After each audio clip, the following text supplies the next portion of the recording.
Boa noite para todo mundo. Hoje, 30 de novembro de 2023, mês de novembro acabou, minha gente. Agora eu quero saber como é que vocês foram aí nas operações de novembro, né? Ontem eu coloquei nos meus stories, ou anteontem, não me lembro, uma enquete aí para saber como é que vocês foram. Aí um seguidor me respondeu assim: calma, amanhã eu te conto. E aí eu pensei, realmente, um dia no mercado pode fazer toda a diferença no nosso resultado, pro bem ou pro mal, né? Então, hoje sim, eu posso perguntar pra vocês como é que foi o mês de novembro de vocês. Deixa no comentário aqui, foram bem, foram mal, estão no processo de evolução, tá ainda fechando no negativo, já tá na fase do empatador, já tá numa crescente, enfim. Em que momento de mercado vocês estão? Conta pra mim aqui. E agora a gente tem dezembro, né? Tudo bem que a gente tem aí dados, indicadores e coisas importantes para acontecer no mercado, principalmente nas próximas 2 semanas aí, mas vamos combinar, minha gente, que o mês de dezembro põe o pé no freio aí nas operações, porque para quem tá vindo bem aí, de meses positivos, de resultado positivo, não precisa se perder o mês de dezembro, né? E eu aproveito e já desejo um ótimo dezembro para todo mundo, né? Mas aproveito também esse fechamento de mês, eu não sei vocês, mas assim, eu considero que eu estou consistente no mercado financeiro, e não que eu sou, né? Eu estou consistente já faz um tempo, graças a Deus.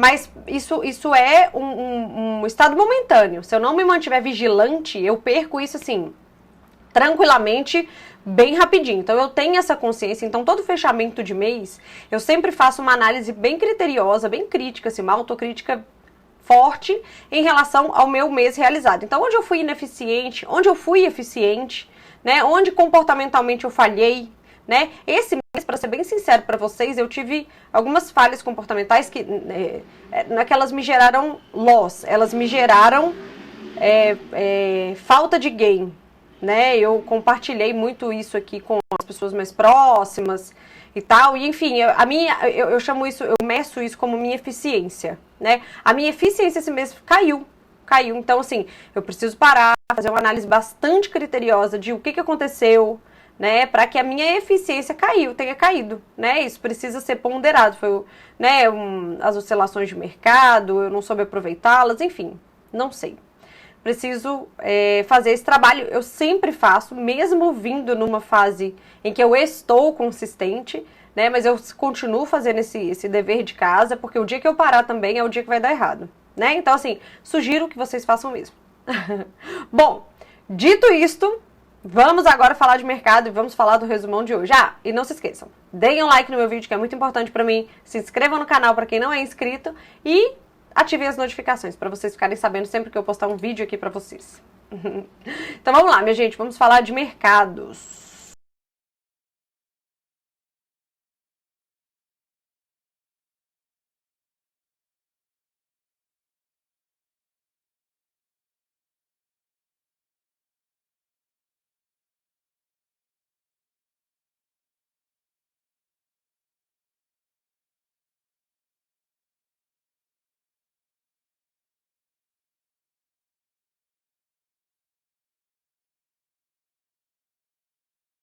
Está indo bem ou não está indo tão bem quanto o mercado esperava, tá? De qualquer forma, as bolsas por lá não se importaram com esses PMIs, elas vão aguardar aí no final das contas, o PMI de hoje, o PMI Caixin, tá? E a reação também ao PCE lá dos Estados Unidos, que também era bastante esperado.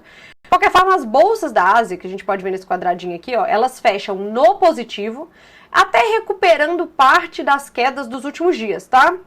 Eu venho falando pra vocês aqui, eu venho mostrando pra vocês aqui que a China, ela vem numa sequência a China barra Ásia, de modo geral, ela vem numa sequência de quedas pequenas, mas quedas consecutivas. Inclusive, eu vou trazer para vocês no fechamento do mês, que é um post que eu faço no meu Instagram, que eu faço fechamento do mês das bolsas e de algumas moedas e das commodities, e o acumulado do ano. Então, de janeiro até hoje, como é que estão aí as bolsas? E o mês de novembro foi um mês muito bom para as bolsas do mundo, de um modo geral, que no Brasil não foi diferente, né? Com exceção das bolsas da China. As bolsas da China não souberam aproveitar, não surfaram tanto essa movimentação positiva dos mercados globais, principalmente pela queda dos juros americanos, que a gente vem conversando sobre isso aqui já faz um tempo, né? Então, quando eu fizer esse fechamento lá, vocês vão ver os números direitinho. De qualquer forma, voltando para o dia de hoje da Ásia, né? Nós tivemos bolsas aí no positivo por lá. Quando a gente olha para commodities, o minério de ferro positivo, tá? Ele estava positivo na madrugada e ele manteve essa positividade ao longo do dia, é importante mencionar isto. E o petróleo caindo consideravelmente, por incrível que pareça, tá? O que aconteceu? Teve a reunião da OPEP+, hoje, tá? Houve o anúncio de cortes voluntários de produção de barris de petróleo, além daqueles cortes já realizados aí, tanto pela Arábia Saudita quanto pela Rússia. Houve aí anúncio de cortes voluntários, que vão totalizar aí 2,2 milhões, pouco mais de 2 milhões de barris de petróleo por dia, no primeiro trimestre de 2024. Bom, Fernanda, se houve um anúncio de corte de petróleo, teoricamente o petróleo deveria estar subindo e não caindo, certo? Certíssimo, única e exclusivamente se o mercado tivesse comprado essa narrativa, tá? O anúncio, ele foi tão, eu diria desorganizado, o anúncio ele foi tão desorganizado que o mercado não comprou essa narrativa, foi isso que aconteceu na verdade. Tá? Houve assim um anúncio de produtores menores ali falando, tudo bem, né, eu faço um corte voluntário daqui, o outro dali, mas historicamente os mercados sabem que principalmente esses países produtores menores, eles não cumprem muito com esses acordos, né, e não foi um anúncio como a OPEP mais sendo representada como um ente só. Tá? Não foi, né, um representante da OPEP chega e anuncia, olha, nós decidimos todos juntos e unidos pelo corte de 2 milhões de barris de petróleo por dia e os cortes serão feitos dessa forma. Não houve essa firmeza. Houve um ruído daqui, outro ali, depois um anúncio, depois um anúnciozinho melhor e tal, enfim. Fato é que o mercado não comprou a narrativa dos cortes. Então, por mais que eles tenham sido anunciados, o petróleo acabou realizando. E por isso que ele está no negativo, bem negativo inclusive, tá? Então, o petróleo ele vinha subindo, ele subiu ontem, ele subiu anteontem, não me lembro na segunda-feira, mas o petróleo vinha subindo nessa expectativa desse anúncio de cortes a mais e etc. E no final das contas ele acabou realizando, certo? Bom, por isso que a gente tem petróleo no negativo no dia de hoje, no final do dia de hoje, tá? Porque de manhã ele estava positivo, a volatilidade do petróleo hoje inclusive foi muito grande. Bom, quando a gente vem aqui para as bolsas da Europa. As bolsas da Europa fecham no positivo, tá? Em sua maioria. Hoje teve a divulgação do CPI da zona do euro. Ontem, lembra que eu comentei com vocês que teve a divulgação do CPI da Alemanha e da Espanha, que veio abaixo do esperado e o mercado lá respirou aliviado, acabou fechando no positivo? Pois bem, hoje aconteceu a mesma coisa, só que hoje foi o CPI da zona do euro, global ali, né, para eles. E veio abaixo do que o mercado esperava, trazendo aí a expectativa de que o Banco Central europeu, né, da zona do euro, ele possa ter chegado ao seu fim no ciclo de alta de juros por lá, tá? Então trouxe alívio para as bolsas europeias e em compensação também acabou fazendo parte, né, parte dessa justificativa dessa alta do dólar aqui, na cesta DXY, né, na Europa principalmente aqui, que é o grande destaque que eu mostro para vocês, é também por esse fator, tá? A gente tem aqui um fator técnico de final de mês, tá? Então que a gente vê aí um ajuste, para vocês terem noção, o DXY esse mês, ele fecha o mês caindo aí por volta de 3%, é bastante para uma cesta de países desenvolvidos, que costuma ser um par de moeda mais estável. Tá? Então, assim, temos uma alta expressiva hoje no DXY? Temos, mas temos um fechamento de mês ainda em queda considerável para eles, tá? Mas vamos lá, vamos voltar aqui no dia de hoje. Quando nós temos uma inflação ao consumidor lá na zona do euro sendo divulgada, vindo abaixo do esperado, significa uma possível sinalização, uma expectativa dos investidores do mercado de que o ciclo de alta de juros por lá acabou. Tá? Quando o ciclo de alta de juros de um país acaba, e aí o mercado começa a especular corte de juros futuramente, né? O mercado agora começa assim, então vai cortar os juros quando? Que é o que está acontecendo lá nos Estados Unidos. Vai cortar os juros quando? Nisso, aquele país, o carry trade daquele país se torna menos atrativo, pode se tornar menos atrativo do que no ciclo de alta de juros, tá? Foi o que aconteceu aqui no Brasil, por exemplo. Quando foi anunciado lá, não foi anunciado não, quando o mercado interpretou que a alta de juros aqui do Brasil acabou e que os cortes começariam. Ora, os cortes começariam aqui no Brasil sem que a alta de juros nos Estados Unidos tenha acontecido. Então, se a gente olha a rentabilidade versus risco, né, de investir num país dos Estados Unidos e do Brasil, essa diferença estava diminuindo. E isso tira a atratividade do Brasil e faz com que o dólar no Brasil suba. Eu tô falando isso para vocês entenderem a relação lá da Europa, que a interpretação é a mesma. Então, se nós temos um possível fim de ciclo de alta de juros na Europa, esse carry trade vai se tornar menos atrativo e isso provoca uma fuga de capital lá que faz com que o dólar se valorize frente, por exemplo, ao euro, tá? Toda esta alta é motivada por isso? Eu acredito que não. Houve parte dessa alta é provocada por esse fator, ok? E parte dessa alta é um ajuste, minha gente. De final de mês, nós temos uma cesta DXY caindo 3% no mês. E vai ter fundo, vai ter operações de hedge, vão ter especulações em que as pessoas vão pôr no bolso. Vai realizar. Tá? E ao realizar um lucro de queda, você realiza um procedimento de compra e que faz com que o ativo suba. Então, assim... E aí, Fernanda, mas qual que é o peso de cada um? A gente vai ficar horas discutindo sobre isso aqui, várias teorias, e não podemos não chegar a conclusão nenhuma, inclusive. Então, vamos entender os motivadores que provocaram uma alta do dólar no dia de hoje, tá? Que acaba provocando aí uma positividade na cesta considerável, né? Na cesta DXY. De qualquer forma, ela também fecha no negativo o mês inteiro, o mês completo. Eu vou fazer esse post lá pra vocês. De qualquer forma, minha gente, essa positividade do dólar na cesta DXY acabou provocando uma positividade do dólar no mundo inteiro, tá? Os emergentes ficaram no positivo, vários países do mundo inteiro acabaram ficando com dólar no positivo também, dada a movimentação da Europa, que é um direcionador do dólar do mundo, ok? Bom, dito isso, então, temos bolsas na Europa no positivo e o dólar na Europa no positivo. Quando a gente vem aqui para os Estados Unidos... Marquei certo, né? Marquei. Quando a gente vem aqui para os Estados Unidos, a gente tem bolsas positivas, com exceção da Nasdaq. E vale lembrar que houve aí uma volatilidade bem grande nas bolsas americanas no dia de hoje, tá? E assim, eventualmente sem rumo. Se vocês pegarem, façam esse exercício. Para quem não tem na tela isso, eu tenho.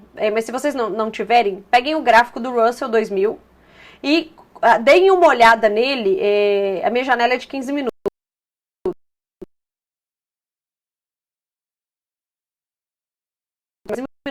Ele não sabia se ele subia, se ele caía, se ele subia, se ele caía, se ele subia, se ele caía.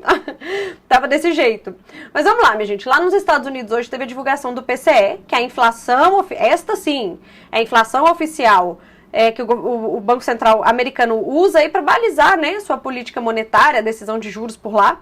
E no final das contas, veio completamente em linha com o que o mercado esperava. Enfraquecendo, tanto o núcleo, tá? A inflação cheia e o núcleo deram uma enfraquecida. Os gastos pessoais também deram uma enfraquecida, mas tudo dentro do que o mercado já esperava. Então, estava no preço. Então, o mercado fala, poxa, a inflação está caindo, né? A alta da inflação está caindo, porque na verdade é isso, né? Não é que a inflação está caindo, é que a alta está diminuindo. A alta da inflação nos Estados Unidos está diminuindo? Está. Mas foi melhor do que o mercado esperava? Não. Então, por esse indicador, não dá para mudar muito o rumo da política monetária que era esperada até o dia de ontem pelos investidores, tá? Então, o mercado, ele fica um pouco sem rumo. Vale lembrar, por exemplo, que o dólar já estava alto quando esse indicador foi divulgado, tá? Bom, depois da divulgação desse indicador, a gente teve falas de membros do Banco Central americano que essa semana trouxeram bastante volatilidade para as bolsas, né? Por isso que a gente tem que acompanhar. E hoje nós tivemos a fala do Williams. E o Williams, ele corrobora com as falas dos membros que foram ditas ontem. Em que sentido? Que, se caso a inflação venha a subir, eles não hesitarão em aumentar a taxa de juros, o que ainda é prematuro falar sobre corte de juros no ano que vem. Então, ele vem com um discurso mais duro, alinhado aos discursos de ontem, tá? E isso é um balde de água fria. Então, assim, as bolsas que estavam um pouco mais animadas ali em relação ao PCE, que veio, apesar de em linha, melhor do que o mês passado... Nesta fala, pronto, foi o balde de água fria. Então a Nasdaq vira, tá? A Nasdaq acaba ficando aí no negativo, enfraquecendo o S&P 500, que tem uma parcela da Nasdaq lá dentro, né? Mas não foi o suficiente para enfraquecer tanto o Dow Jones quanto o Russell 2000. O Russell 2000 ele praticamente voltou para o 0 a 0, né? Ele ficou, na verdade, na dúvida do que fazer ali. De qualquer forma, a gente teve aí reações divergentes das bolsas, do dólar, dos juros, em relação ao dia de hoje, ok? Os juros, falando dos juros especificamente, deixa eu marcar ele aqui para vocês.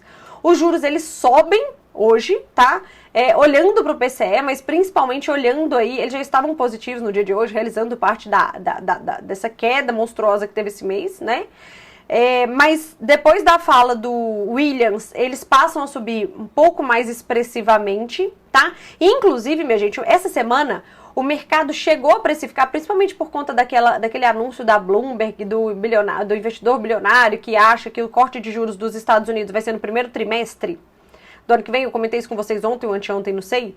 Pois bem, o mercado já mudou de ideia. Com essa fala dos membros, tanto de ontem quanto de hoje, o mercado já não acredita mais no corte de juros no primeiro trimestre do ano que vem, porque o mercado chegou a precificar o primeiro corte em março, e aí esse primeiro corte ele volta para maio, tá? E isso faz com que os juros, a ponta longa, principalmente aí, ela suba e precifique isso daí, né? Um deslocamento aí da expectativa do mercado em relação ao primeiro corte de juros lá dos Estados Unidos, ok?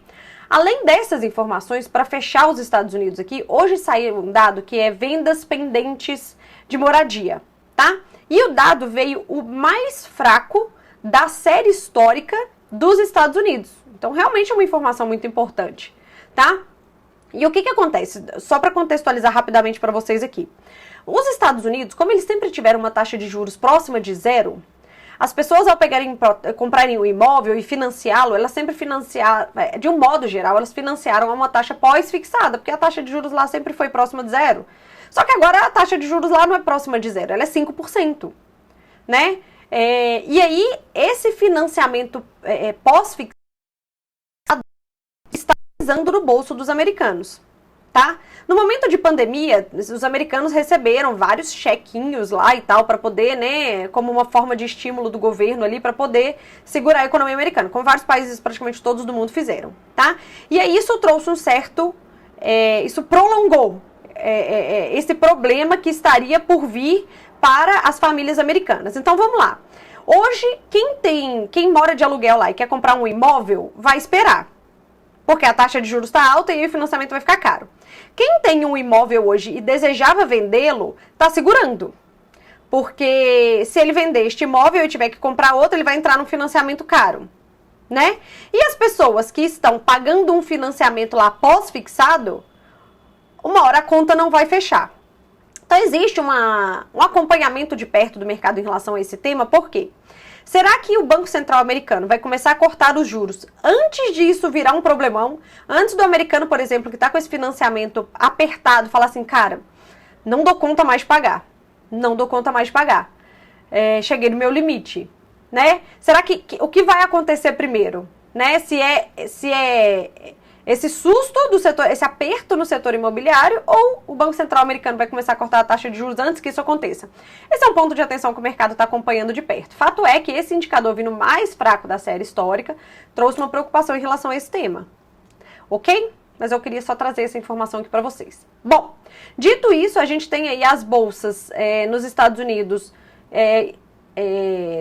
não com direcionamento único, né? A Nasdaq, principalmente, ela realiza aí que a bolsa de tecnologia, principalmente depois da fala mais dura, mais hawkish do membro do Banco Central americano, essa fala foi reforçada por uma outra membro do Banco Central americano, mas ela é não votante, mas ela também vem com esse discurso mais duro, tá? E aí a gente tem aí as bolsas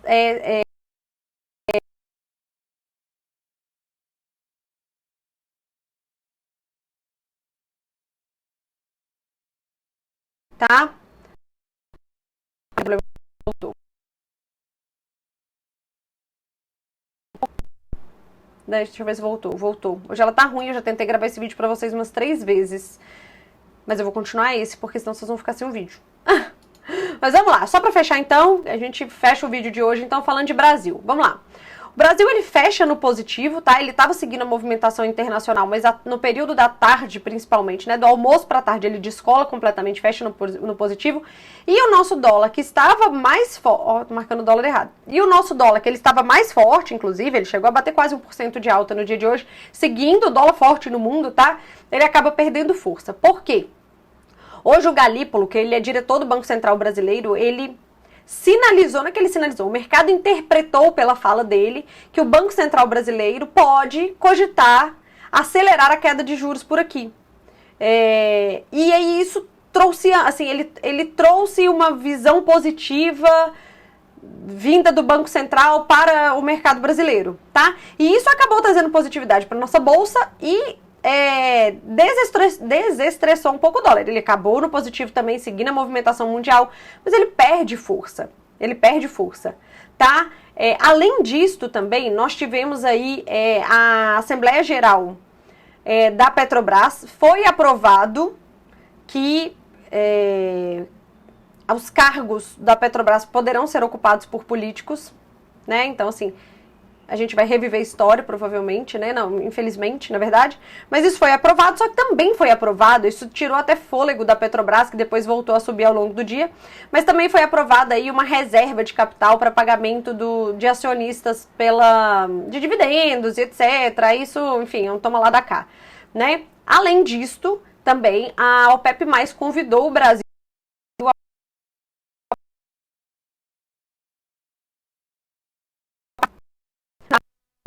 Voltou. Aí. Eu preciso fechar esse vídeo rápido, porque realmente hoje eu não sei o que é isso. Enfim, a Petrobras voltou a participar, foi convidada para participar da OPEP+, isso está em avaliação. Isso trouxe um ânimo, por mais que tenha uma queda forte no petróleo, e hoje trouxe um ânimo para a Petrobras essa notícia. Isso será avaliado pelo Brasil, o ministro de Minas e Energia já se manifestou sobre o tema, mas fato é que trouxe uma animosidade, né? O fato de o Brasil estar no radar aí da produção de petróleo mundial. Ok? Bom, pessoal, eu vou encerrar por aqui, porque senão daqui a pouco eu sei lá se eu vou perder esse vídeo. Peço desculpas aí pelas falhas técnicas, mas eu realmente tentei mexer aqui e não descobri o que é. Mas espero que vocês tenham entendido as movimentações de hoje. Hoje eu, em se tratando de correlações, achei desafiador, tá? Eu tive que estudar bastante, ler bastante relatório, ler bastante notícia, enfim... precisei botar a Cuca para pensar aqui. Mas é isso, espero que eu tenha passado para vocês esse conhecimento. Eu espero que vocês tenham entendido e eu vejo vocês agora no vídeo de domingo. Vejo vocês na preparação, na revisão da semana e na preparação da semana que vem. De novo, desculpa pelas falhas técnicas aqui.